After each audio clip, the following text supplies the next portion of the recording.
Bonjour et bienvenue à l'atelier. Aujourd'hui, je dois faire une vérification sur un système d'enregistrement vidéo. Donc un système de surveillance auquel on peut relier ici 8 caméras. Ça peut être branché sur un réseau informatique. On a une prise ici RJ45. On a 2 ports USB ici. Ça, je vais mettre ça de côté. Entre autres, ce que je viens d'enlever, c'était une souris sans fil. Bon, on a 2 autres sorties ici. Une sortie, ça c'est HDMI. Alors, la problématique du système, en fait, c'est que les caméras n'apparaissent plus à l'écran du moniteur. Donc, je vais essayer de déterminer la cause, à savoir si c'est la carte ici qui est défectueuse, si c'est le disque dur. J'ai 2 blocs d'alimentation. Dans le cas de celui-ci, c'est un bloc 12 volts. Celui-ci est relié à ce qu'on appelle un splitter. Donc, c'est un adaptateur, si on veut, qui sert à fournir du courant aux 8 caméras en passant là, par cette prise-ci. Donc, c'est plusieurs fiches. Là. Il y a une fiche centrale qui branche ici. Et en sortie, on a la possibilité là, de brancher les 8 caméras là-dessus. Et ici, j'ai un autre bloc d'alimentation qui est de 12 volts, 2 ampères. Et celui-ci sert à alimenter le circuit de l'appareil. Donc, avec ce type d'appareil-là, comme vous avez pu voir, il y a un disque dur à l'intérieur. Donc, c'est un disque ici de 1 téraoctet. Ça enregistre en continu. Il y a un paquet là, de paramètres ajustables là-dessus. Alors, on peut enregistrer plusieurs caméras à la fois sur le disque dur et visionner, par exemple, ce qui s'est passé la veille, l'avant-veille et peut-être 7-8 jours avant. Évidemment, tout dépend de la grosseur du disque dur. Alors, je vais mettre ça ici de côté. On va brancher le premier adapteur et je vais vérifier. Mettre ça en position DC parce que c'est en DC. Alors, dans ce type de prise-là, le positif généralement est à l'intérieur et le négatif à l'extérieur. Il se passe absolument rien.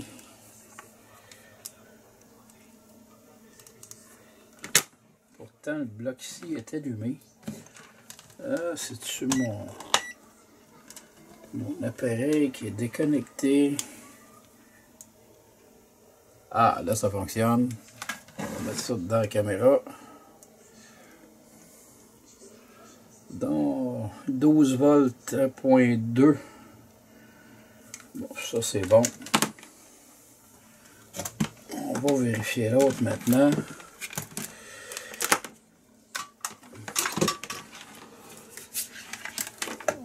Un peu poussiéreux celui-là.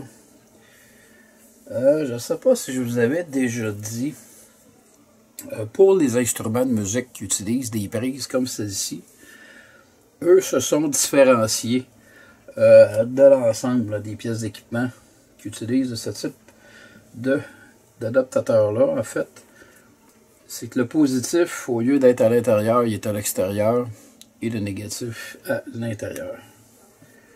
Donc, on va vérifier ça ici. 12.32. 12.31. Donc, les blocs d'alimentation fonctionnent très bien. Évidemment, je n'ai pas pu défaire les caméras qui étaient sur place. Ça aurait pris une échelle. J'ai 2 caméras qui sont à l'extérieur. Il y avait une autre caméra qui était à l'intérieur. Alors, ce que je vais faire, pour ça, la marque de cet appareil ici, c'est Jowan. Ça vient de Chine. Mais ça, j'en ai eu plusieurs de ça.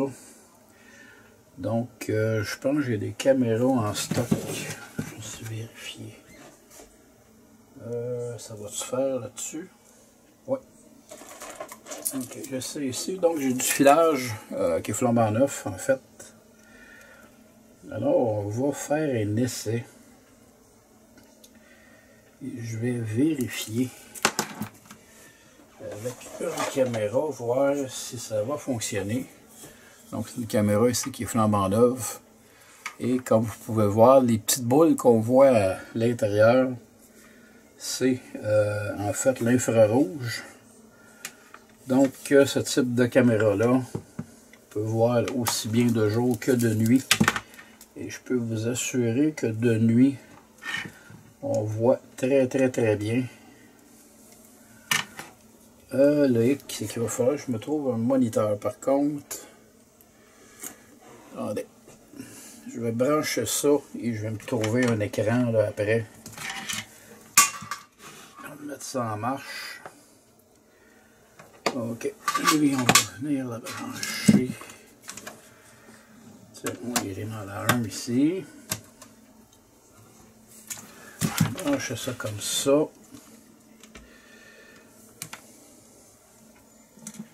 Donc ici, je branche mes trucs autrement. Alors pour celui-là, c'est... On va attendre, ça c'est l'alimentation du module. Ici, ça va être l'alimentation de la caméra. Alors je branche tout ça et on fait un essai. Alors, tout est branché. Et on voit ici de la caméra de la même marque.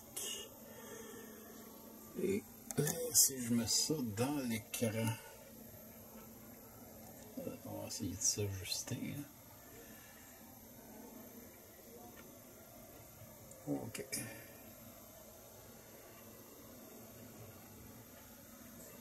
Donc, on voit que c'est fonctionnel. Alors, le problème ne vient pas du système. Je pense que ce sont les caméras là, qui sont à l'extérieur. Donc, je vais devoir aller vérifier les caméras, surtout le câblage probablement là, avec les températures qu'on a au Québec. Fort probablement qu'il y a peut-être de l'eau qui s'est infiltrée et qui fait un mauvais contact. Donc, ça va être à vérifier et je reviendrai pour la conclusion de cette vidéo. Alors, on est présentement à l'extérieur. Je suis avec la connexion, les connexions plutôt des 2 caméras. Et ce qu'on se rend compte ici, c'est qu'il y a devant de la corrosion, une espèce de merde qui s'est créée là. Bon, ça bouge un peu, il y a du vent. Ça s'est créé là. C'est baissé un peu au fur et à mesure du temps. Donc, je vais nettoyer ces connecteurs-là. Je vais remonter ça et aller tester la caméra. Donc, le tout est branché et fonctionnel. Donc, j'ai branché juste 2 caméras. On vous montrera pas là. Attends, on va essayer de placer ça. Il faut que je bouge avec.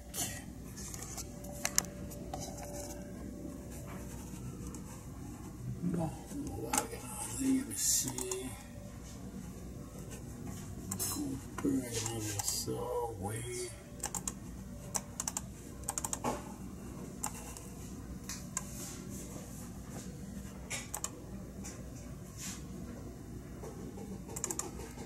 C'est super.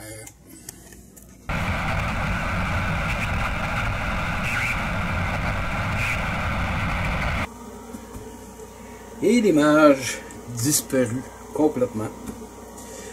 Donc, évidemment, j'ai vérifié les deux sources d'alimentation parce que le système est divisé en deux. Donc, on a d'un côté la boîte contenant, si on veut, là, la carte informatique avec le disque dur qui enregistre les données.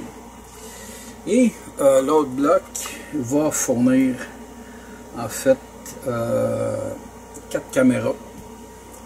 Il était trompé en début de vidéo, c'était pas. Le système peut supporter 8, mais ça prend 2 blocs comme ça, 2 blocs de 4. Donc actuellement il y en a juste 4 dessus. Alors je pense que le bloc a eu son voyage, comme on dit au Québec. Et ça fait quand même, je pense, quelques années que ce système-là est en marche. Donc, on a 12 volts ici. 3000 mAh, c'est 3 ampères. Alors, ce que j'ai fait, c'est que j'ai utilisé un couteau utilitaire, comme ceci. Et j'ai tout simplement passé plusieurs fois là, sur la ligne là, qui sépare les deux joints. Et de cette façon-ci, j'ai réussi à l'ouvrir sans trop l'endommager. Bon, pratiquement, il n'y a absolument rien endommagé. Je vais même pouvoir le recoller facilement si je réussis à le réparer. Et, vous sentez, oui, ça sent chauffer. Et facilement, je pense que j'aurai pas beaucoup de tests à faire là-dessus. Parce qu'à l'œil, on voit la problématique. Je ne sais pas si vous voyez ici le condensateur qui est arrondi. Et le deuxième condensateur qui est également arrondi. Là, il y a une chose qu'il faut que je vous explique. Et souvent, on entend parler, ah, ce sont les condensateurs, ce sont les condensateurs. Mais sur un circuit, c'est pas toujours ça. Quand on est chanceux, c'est des condensateurs. Et dans ce cas-ci, probablement ce qui s'est produit, c'est dans une boîte fermée qui ne respire pas. Donc la chaleur ne peut pas sortir de là. Et je pense que les condensateurs ont tout simplement avec le temps séché de l'intérieur. Et graduellement, bon, ça a donné un mauvais signal. Il faut dire qu'au niveau des prises extérieures, il y avait eu d'infiltration d'eau qui a été nettoyée. Alors, on va faire juste un petit test vite, mais les condensateurs, je vais essayer là, de changer ça si je les ai en stock. C'est toujours bien à sortir ça de là. Donc, petit appareil très très pratique. Donc, on va aller. Je pense que. Non, ça, c'est des fiches. C'est des fils de courant. Ça va plutôt être ça. Je pense qu'ici.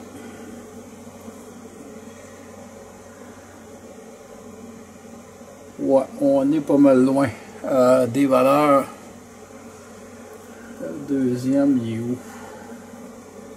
C'est ici.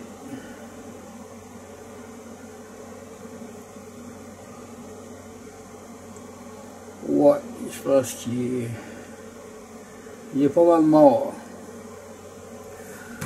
Fait que je vais aller vérifier si j'en ai en stock. Et si oui, je vais tenter là, de les changer parce qu'ils sont vraiment mal placés. C'est pas évident. Bon, on va faire le travail. Alors, on va venir voir ici j'ai ça de disponible. La résistance, on va aller dans les condensateurs. 16 volts, 1000 à 1500. Celui-là ici. Là, je pense que je vais trouver mon bonheur là-dedans.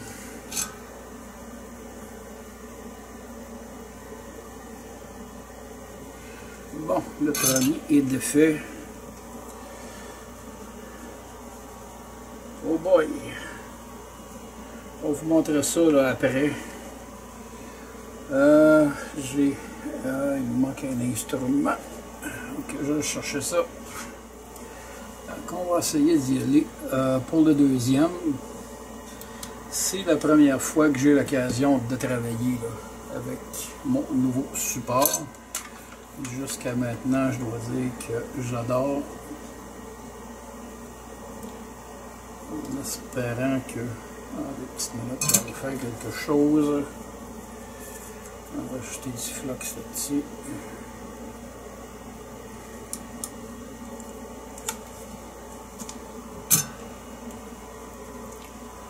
On va essayer de faire chauffer une couple de secondes. Je ne sais pas si on peut le voir.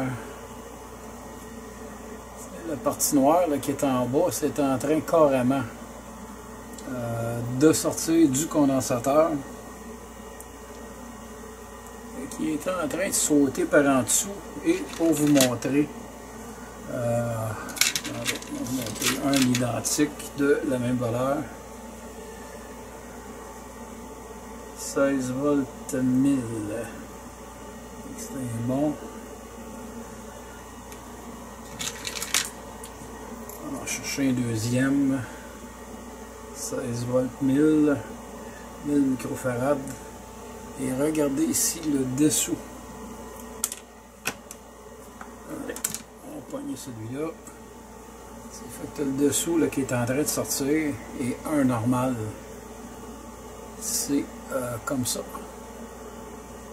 Fait que je pense que c'est vraiment, mais vraiment le problème.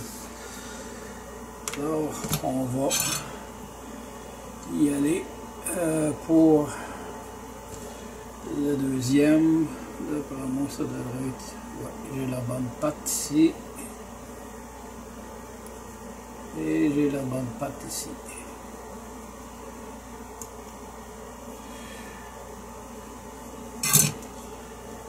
Bon, dans le cas de celui-là, il est un peu moins magané. Mais quand même, on voit là, c'est arrondi. Donc, c'est foutu. On va mettre ça de côté. Je vais nettoyer mes trous.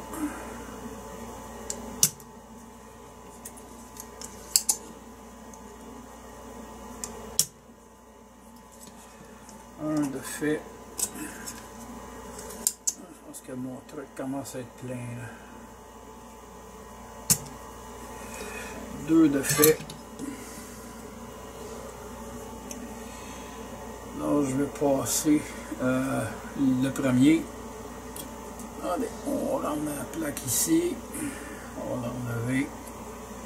Donc, c'est l'indication ici pour le négatif.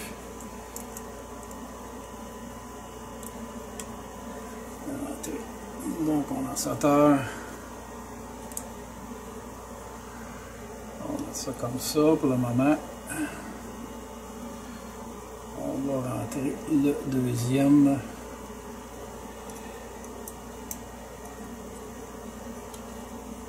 Voilà.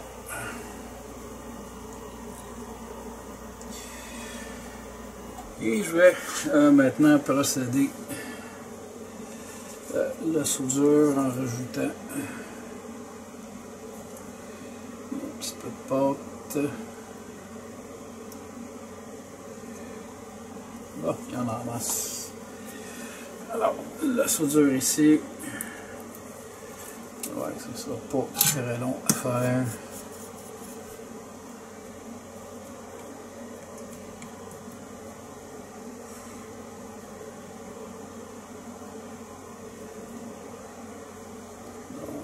C'est soudé.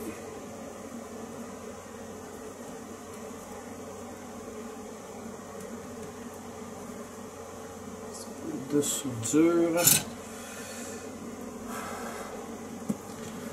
C'est séché. Durcir plutôt un peu. Remonter mes pattes.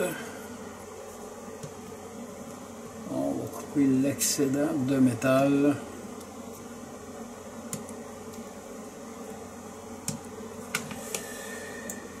Et je vais maintenant procéder au nettoyage de ma plaque.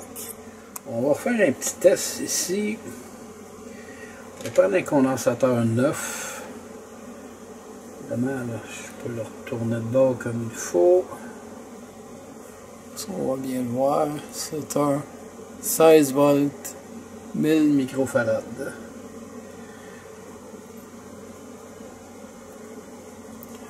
À 9,37, il est bon. On va en vérifier un autre de ma boîte. 9,81, 82, 84, c'est bon. C'était un usagé, juste pour le fun. Ouais. C'est bon. Là, on va vérifier. On va aller vérifier les deux que j'ai enlevés. On va voir ce qui va rester comme valeur.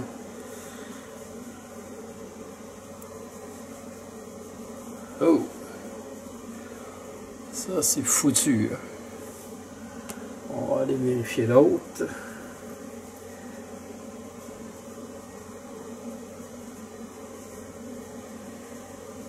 Bon, il est un petit peu de meilleure qualité que l'autre, mais quand même, on voit qu'on n'est pas du tout dans les bonnes valeurs. Donc, les deux étaient foutus. Alors, je vais brancher le truc et on va tester ça. Et donc, ça veut dire qu'il y a autre chose.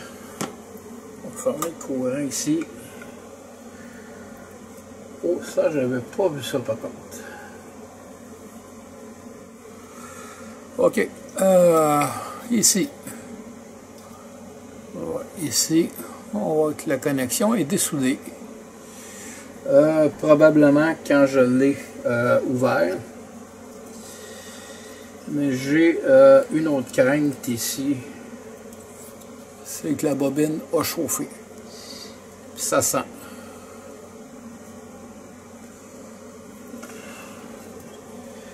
Donc je vais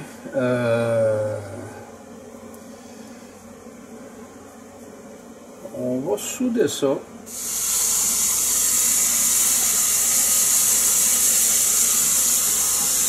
Ici je vais enlever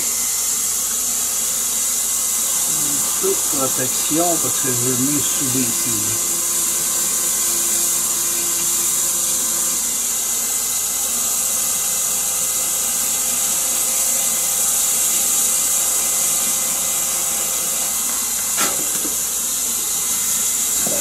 Il va se placer comme du monde.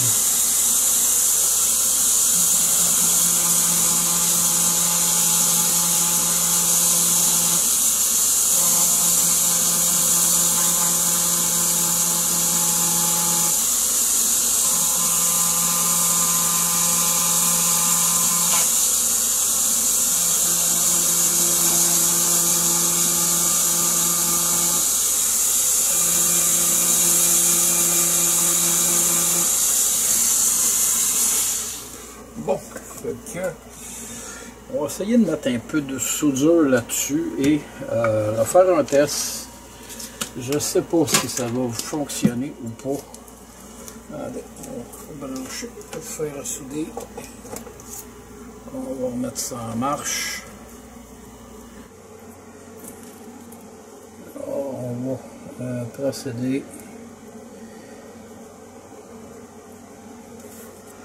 Donc le but c'est de solidifier et d'allonger un petit peu la trace de soudure sur la plaque.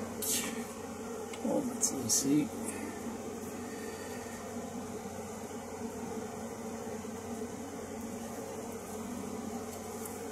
On va juste être sûr que le contact va se faire.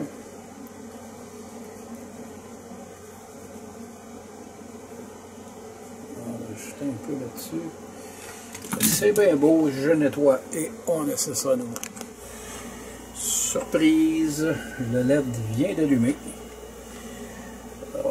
On va mettre là. Allez, on va essayer là-dedans. sorte qu'on puisse voir dans la caméra. Bon. Donc, négatif à l'intérieur. Oh! 12 volts, 0.19. Donc, notre bloc d'alimentation est réparé. Il reste tout simplement à le remonter et le remettre en opération. Sur ce, j'espère que vous avez aimé la vidéo. Je vous dis merci et à la prochaine.